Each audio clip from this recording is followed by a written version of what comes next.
ನಮಸ್ಕಾರ ಸ್ನೇಹಿತರೆ. ವರ್ಷಗಳೇ ಉರುಳಿದ್ರೂ ಕಪ್ ಗೆಲ್ಲಲಾಗದ ಹತಾಶೆ, ಸತತ ಸೋಲುಗಳಿಂದ ಕಂಗೆಟ್ಟಿದ್ದ ಆರ್ಸಿಬಿ ಇವತ್ತು ಬ್ಯಾಕ್ ಟು ಬ್ಯಾಕ್ ಚಾಂಪಿಯನ್ ಆಗಿ ಇತಿಹಾಸ ಸೃಷ್ಟಿಸಿದೆ.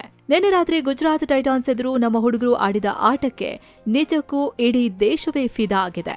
ಆದ್ರೆ ಒಂದು ಕಾಲದಲ್ಲಿ ಸೋತು ಸುಣ್ಣವಾಗಿದ್ದ ಟೀಮ್ಗೆ ಈ ರೇಂಜ್ಗೆ ಮರುಜೀವ ಕೊಟ್ಟಿದ್ದು ಯಾರು? ಖಂಡಿತ ಅದಕ್ಕೆ ಕಾರಣ ಆ ಒಬ್ಬ ವ್ಯಕ್ತಿ. 2023 ಆಗಸ್ಟ್ 4ನೇ ತಾರೀಕು ಆರ್ಸಿಬಿ ಹೆಡ್ ಕೋಚ್ ಆಗಿ ಆಂಡಿ ಫ್ಲವರ್ ಎಂಟ್ರಿ ಕೊಟ್ರು. ಅಲ್ಲಿಂದ ಇಡೀ ಟೀಮ್ ಕಥೆನೇ ಬದಲಾಯಿತು. ಬ್ಯಾಕ್ ಟು ಬ್ಯಾಕ್ ಗೆಲುವಿನ ಟ್ರ್ಯಾಕ್ಗೆ ಬಂದು ನಿಲ್ತು. ಎಸ್, ಆರ್ಸಿಬಿ ಫ್ಯಾನ್ಸ್ಗೆಲ್ಲ ಆಂಡಿ ಫ್ಲವರ್ ಅಂದ್ರೆ ತಂಡದ ಅದೃಷ್ಟ ಬದಲಾಯಿಸಿದ ಗೇಮ್ ಚೇಂಜರ್ ಅಂತಾನೆ ಗೊತ್ತು.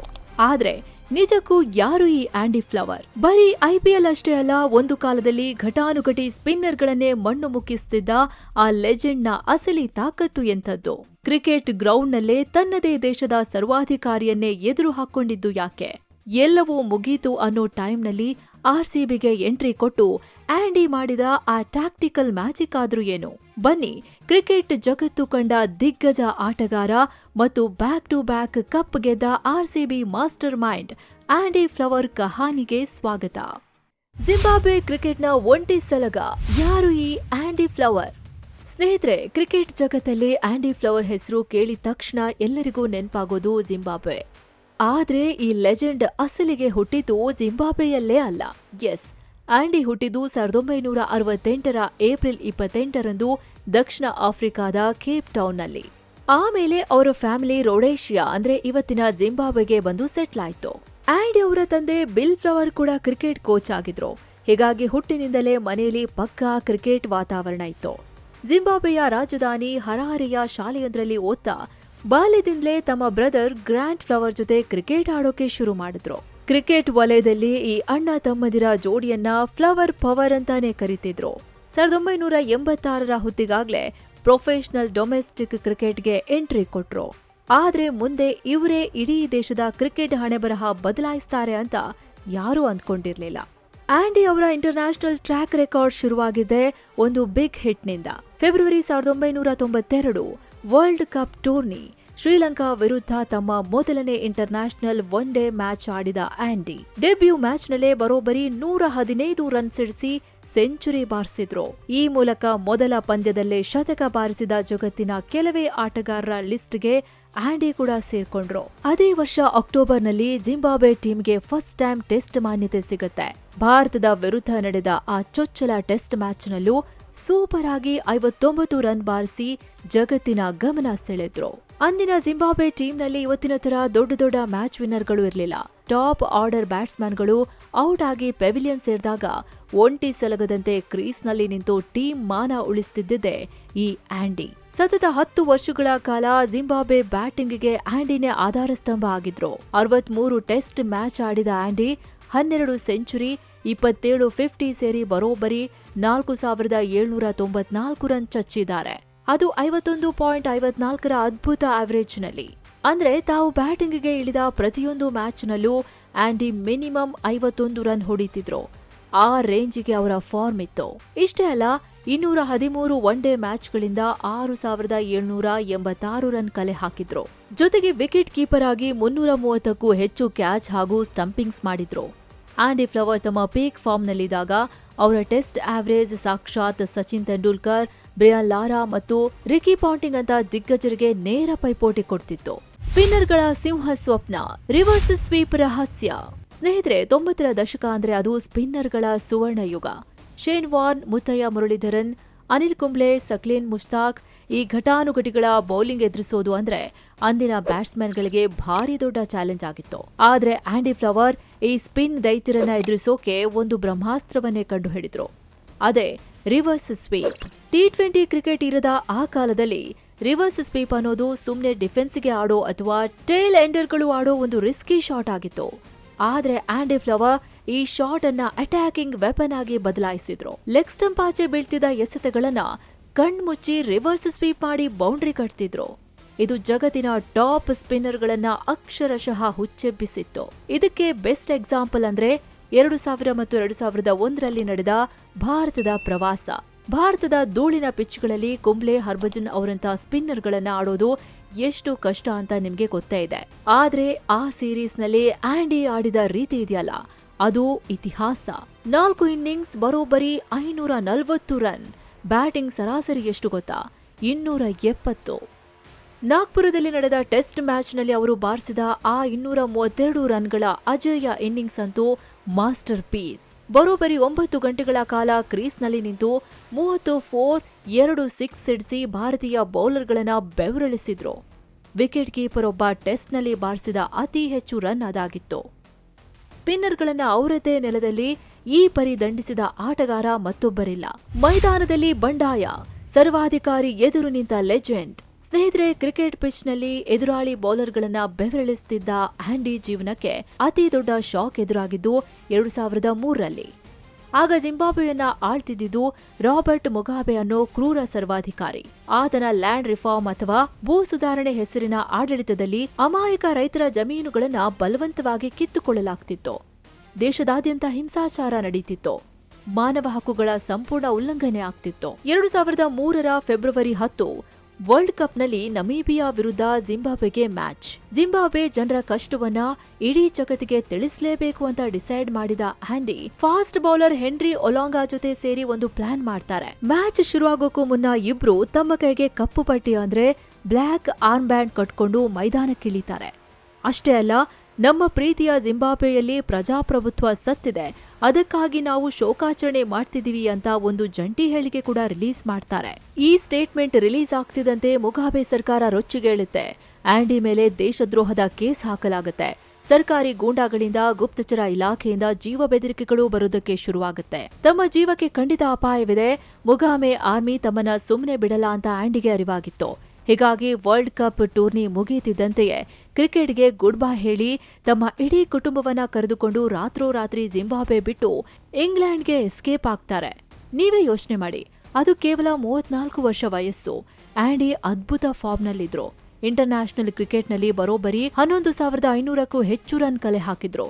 ಇನ್ನು 1-2 ವರ್ಷ ಆಡಿದ್ರು 7,000 ಟೆಸ್ಟ್ ರನ್ಗಳ ಗಡಿ ದಾಟ್ತಿದ್ರು. ಆದ್ರೆ ಒಬ್ಬ ಲೆಜೆಂಡ್ನ ಕೆರಿಯರ್ ಕ್ರಿಕೆಟ್ನಿಂದ ಅಲ್ಲ, ರಾಜಕೀಯ ದ್ವೇಷದಿಂದ ದಿಢೀರಂತ ದುರಂತ ಅಂತ್ಯ ಕಂಡಿತು. ಶೂನ್ಯದಿಂದ ಎದ್ದು ಬಂದ ಸಾಧಕ, ಇಂಗ್ಲೆಂಡ್ಗೆ ಮರುಜೀವ ನೀಡಿದ ಆಂಡಿ. ಸ್ನೇಹಿತರೆ, ಮನುಷ್ಯ ಎಷ್ಟೇ ಕೆಳಗೆ ಬಿದ್ರೂ ಛಲ ಹೊಂದಿದ್ರೆ ಹೇಗೆ ಎದ್ದು ಬರ್ಬೋದು ಅನ್ನೋದಕ್ಕೆ ಆಂಡಿ ಫ್ಲವರ್ ಅವರೇ ಬೆಸ್ಟ್ ಎಕ್ಸಾಂಪಲ್. ತಮ್ಮ ಸ್ವಂತ ದೇಶ ಬಿಟ್ಟು ನಿರಾಶ್ರಿತನಾಗಿ ಇಂಗ್ಲೆಂಡ್ಗೆ ಬಂದಾಗ ಅವರ ಕೈಲಿ ಏನೂ ಇರಲಿಲ್ಲ. ಬದುಕನ್ನ ಮತ್ತೆ ಶೂನ್ಯದಿಂದ ಶುರು ಮಾಡಬೇಕಿತ್ತು. ಹೀಗಾಗಿ ಇಂಗ್ಲೆಂಡ್ನ ಡೊಮೆಸ್ಟಿಕ್ ಟೂರ್ನಿಲಿ ಎಸೆಕ್ಸ್ ಕೌಂಟಿ ತಂಡ ಸೇರ್ಕೊಂಡು ಮತ್ತೆ ಬ್ಯಾಟ್ ಹಿಡಿದ್ರು. ಸತತ 4 ವರ್ಷಗಳ ಕಾಲ ಅಲ್ಲಿ ಅದ್ಭುತವಾಗಿ ಆಡಿದ್ರು. ಆದ್ರೆ 2006ರಲ್ಲಿ ಕಣ್ಣಿನ ಸಮಸ್ಯೆಯಿಂದಾಗಿ ಅವರು ಆಟದಿಂದ ರಿಟೈರ್ ಆಗ್ಬೇಕಾಯ್ತು. ಇಲ್ಲಿಗೆ ಆಂಡಿ ಫ್ಲವರ್ ಕತೆ ಮುಗೀತು ಅಂತಲೇ ಎಲ್ರೂ ಅಂದ್ಕೊಂಡಿದ್ರು. ಆದ್ರೆ ಆಟಗಾರನಾಗಿ ತಾವು ಅನುಭವಿಸಿದ ನೋವನ್ನ ಅವರು ಕೋಚಿಂಗ್ನಲ್ಲಿ ತಮ್ಮ ಶಕ್ತಿಯಾಗಿ ಬದಲಾಯಿಸಿಕೊಂಡ್ರು. 2007ರಲ್ಲಿ ಇಂಗ್ಲೆಂಡ್ ಟೀಮ್ನ ಅಸಿಸ್ಟೆಂಟ್ ಕೋಚ್ ಆಗಿ ನೇಮಕಗೊಂಡ್ರು. ಆಮೇಲೆ 2009ರಲ್ಲಿ ಆಂಡಿಗೆ ಇಂಗ್ಲೆಂಡ್ ನ್ಯಾಷನಲ್ ಟೀಮ್ನ ಹೆಡ್ ಕೋಚ್ ಪಟ್ಟ ಒಲಿದು ಬಂತು. ಅಲ್ಲಿಂದ ಶುರುವಾಗಿದ್ದೆ ನೋಡಿ ಇಂಗ್ಲೆಂಡ್ ಕ್ರಿಕೆಟ್ನ ಸುವರ್ಣ ಯುಗ. ಅವರ ಆ ನೇರ, ಪ್ರಾಮಾಣಿಕ ಮತ್ತು ಎಷ್ಟೇ ಟೆನ್ಷನ್ ಇದ್ರೂ ಕೂಲ್ ಆಗಿರೋ ವ್ಯಕ್ತಿತ್ವ ಇಂಗ್ಲೆಂಡ್ ತಂಡದ ದಿಕ್ಕನ್ನೇ ಬದಲಾಯಿಸಿತು. ಅವರ ಕೋಚಿಂಗ್ ಸ್ಟೈಲ್ ಎಷ್ಟು ಸ್ಟ್ರಿಕ್ಟ್ ಆಗಿತ್ತು ಅಂದ್ರೆ ಟೀಮ್ಗಿಂತ ದೊಡ್ಡೋರು ಯಾರೂ ಇಲ್ಲ, ಎಂಥ ಸೂಪರ್ ಸ್ಟಾರ್ ಆದ್ರೂ ಶಿಸ್ತು ಮೀರಿದ್ರೆ ಟೀಮ್ನಿಂದ ಔಟ್ ಅನ್ನೋ ರೂಲ್ಸ್ ತಂದ್ರು. ಅಲ್ಲಿವರೆಗೂ ಕ್ರಿಕೆಟ್ ಜನಕ, ಕ್ರಿಕೆಟ್ ಸೃಷ್ಟಿಕರ್ತ ಅನ್ಸಿಕೊಂಡಿದ್ರು ಇಂಗ್ಲೆಂಡ್ ಒಂದೇ ಒಂದು ICC ಟ್ರೋಫಿ ಗೆದ್ದಿರ್ಲಿಲ್ಲ. ಆದ್ರೆ ಆಂಡಿ ಬಂದಿದ್ದ ತಡ ಬರೀ ಒಂದೇ ವರ್ಷದಲ್ಲಿ ಅಂದ್ರೆ 2010ರಲ್ಲಿ ಇಂಗ್ಲೆಂಡ್ ತಂಡ ICC T20 ವರ್ಲ್ಡ್ ಕಪ್ ಗೆದ್ಕೊಳ್ತು. ಅಲ್ಲಿಗೆ ನಿಲ್ಲಿಲ್ಲ. 24 ವರ್ಷಗಳ ಬಳಿಕ ಆಸ್ಟ್ರೇಲಿಯಾದ ನೆಲದಲ್ಲಿಯೇ ಆಸ್ಟ್ರೇಲಿಯಾವನ್ನ ಮಣ್ಣು ಮುಗಿಸಿ ಆಶಸ್ ಸರಣಿ ಗೆಲ್ಲುವಂತೆ ಮಾಡಿದ್ರು.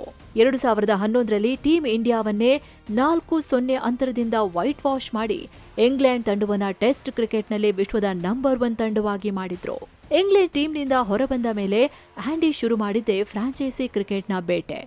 ಜಗತ್ತಿನ ಮೂಲೆ ಮೂಲೆಯ ಲೀಗ್ಗಳಲ್ಲೂ ಆಂಡಿ ಫ್ಲವರ್ ಕಿಂಗ್ ಮೇಕರ್ ಆಗಿ ಮೆರೆದ್ರು. 2021ರಲ್ಲಿ ಪಾಕಿಸ್ತಾನ್ ಸೂಪರ್ ಲೀಗ್ನಲ್ಲಿ ಮುಲ್ತಾನ್ ಸುಲ್ತಾನ್ಸ್ ತಂಡಕ್ಕೆ ಚಾಂಪಿಯನ್ ಪಟ್ಟ. 2022ರಲ್ಲಿ ಇಂಗ್ಲೆಂಡ್ನ ದಿ 100 ಟೂರ್ನಿಲಿ ಟ್ರೆಂಟ್ ರಾಕೆಟ್ಸ್ಗೆ ಟ್ರೋಫಿ, 2023ರಲ್ಲಿ ಯುಎಇಯ ಚೊಚ್ಚಲ ILT20 ಲೀಗ್ನಲ್ಲಿ ಗಲ್ಫ್ ಜೈಂಟ್ಸ್ ತಂಡಕ್ಕೆ ಕಪ್, ಹೀಗೆ ತಾವು ಕಾಲಿಟ್ಟಲ್ಲೆಲ್ಲ ಆ ತಂಡಗಳಿಗೆ ಚಾಂಪಿಯನ್ ಪಟ್ಟ ತಂದ್ಕೊಟ್ರು.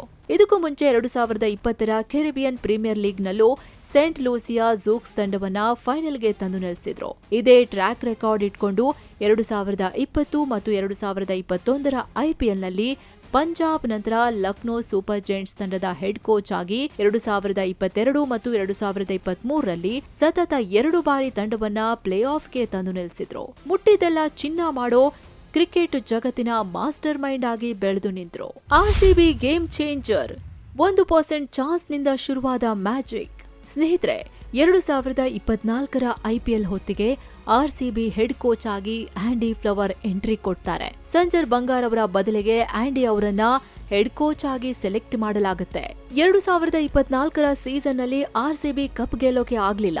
ಆದ್ರೆ ಅದೇ 2024ರ ಸೀಸನ್ RCB ಗೆಲುವಿನ ಹಾದಿಗೆ ಬರೋಕೆ ದೊಡ್ಡ ಫೌಂಡೇಶನ್ ಆಯ್ತು. ಇದ್ರ ಹಿಂದೆ ಆಂಡಿ ಅವರ ಶ್ರಮ ತುಂಬಾ ಇದೆ. ನೆನ್ಪಿದ್ಯಾ, ಅವತ್ತು RCB ಟೂರ್ನಿಯ ಮೊದಲ 8 ಮ್ಯಾಚ್ಗಳಲ್ಲಿ ಬರೋಬ್ಬರಿ 7ರಲ್ಲಿ ಸೋಲುಂಡಿತ್ತು.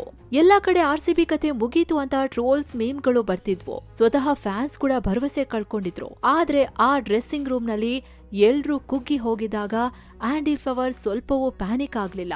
ಆಟಗಾರರಿಗೆ ತಮ್ಮ ಮೇಲಿನ ನಂಬಿಕೆ ಕಳೆದುಕೊಳ್ಳದಂತೆ ಬ್ಯಾಕ್ ಮಾಡಿದ್ರು. ಕೇವಲ 1% ಚಾನ್ಸ್ ಇಟ್ಕೊಂಡು ಸತತ 6 ಮ್ಯಾಚ್ಗಳನ್ನ ಗೆದ್ದು CSK ತಂಡವನ್ನೇ ಮಣಿಸಿ ಪ್ಲೇ ಆಫ್ಗೆ ಲಗ್ಗೆ ಇಟ್ಟ ಆ ಐತಿಹಾಸಿಕ ಕಮ್ ಬ್ಯಾಕ್ ಇದೆಯಲ್ಲ, ಅದು ಆಂಡಿ ಫ್ಲವರ್ ಮ್ಯಾಜಿಕ್ನ ಬರೀ ಟ್ರೈಲರ್ ಅಷ್ಟೇ. ಎಸ್, ನಿಜವಾದ ಪಿಕ್ಚರ್ ಶುರುವಾಗಿದೆ. ಆಮೇಲೆ 2025ರ ಮೆಗಾ ಆಕ್ಷನ್ ಹಾಗೂ ಈಗಿನ 2022ರ ಸೀಸನ್ ಹೊತ್ತಿಗೆ ಆಂಡಿ ಫ್ಲವರ್ RCBಯ ಇಡೀ ಕಲ್ಚರ್ ಅನ್ನೇ ಬದಲಾಯಿಸಿ ಬಿಟ್ರು. ಹಿಂದೆಲ್ಲ RCB ಅಂದ್ರೆ ಬರೀ 2-3 ಸೂಪರ್ ಸ್ಟಾರ್ ಗಳನ್ನ ನಂಬ್ಕೊಂಡಿದ್ದ ಟೀಮ್ ಅನ್ನೋ ಹಣೆಪಟ್ಟಿ ಇತ್ತು. ಆದ್ರೆ ಆಂಡಿ ಬಂದ್ಮೇಲೆ ಆ ಸೂಪರ್ ಸ್ಟಾರ್ ಡಿಪೆಂಡೆನ್ಸಿಗೆ ಬ್ರೇಕ್ ಹಾಕಿದ್ರು. ಟೀಮ್ಗೆ ಬ್ಯಾಲೆನ್ಸ್ ತರೋದ್ರ ಕಡೆ ಫೋಕಸ್ ಮಾಡಿದ್ರು. ಮುಖ್ಯವಾಗಿ RCBಯ ವೀಕ್ನೆಸ್ ಆಗಿದ್ದ ಬೌಲಿಂಗ್ ಡಿಪಾರ್ಟ್ಮೆಂಟ್ಗೆ ಡೊಮೆಸ್ಟಿಕ್ ಟ್ಯಾಲೆಂಟ್ ಗಳನ್ನ ಹುಡುಕಿ ತಂದು ಸ್ಟ್ರಾಂಗ್ ಮಾಡಿದ್ರು. ಇದ್ರ ಜೊತೆಗೆ ಅವರ ಆ ಟ್ಯಾಕ್ಟಿಕಲ್ ಮಾಸ್ಟರ್ ಕ್ಲಾಸ್ ಕರಾರುವಕ್ಕಾಗಿ ಕೆಲಸ ಮಾಡ್ತು. ಪ್ರತಿಯೊಬ್ಬ ಆಟಗಾರನಿಗೂ ರೋಲ್ ಕ್ಲಾರಿಟಿ ಕೊಟ್ರು. ಅಂದ್ರೆ ನಿನ್ನ ಕೆಲಸ ಇಷ್ಟೇ, ಇದನ್ನ ಮಾತ್ರ ಮಾಡುವಂತ ಫ್ರೀಡಂ ಕೊಟ್ರು. 90ರ ದಶಕದಲ್ಲಿ ತಾವು ಸ್ಪಿನ್ನರ್ಗಳನ್ನ ಹೇಗೆ ಅಟ್ಯಾಕ್ ಮಾಡ್ತಿದ್ರೋ ಅದೇ ಶೈಲಿಲಿ ಇವತ್ತಿನ ಆಟಗಾರರಿಗೆ ಹೇಳ್ಕೊಟ್ರು.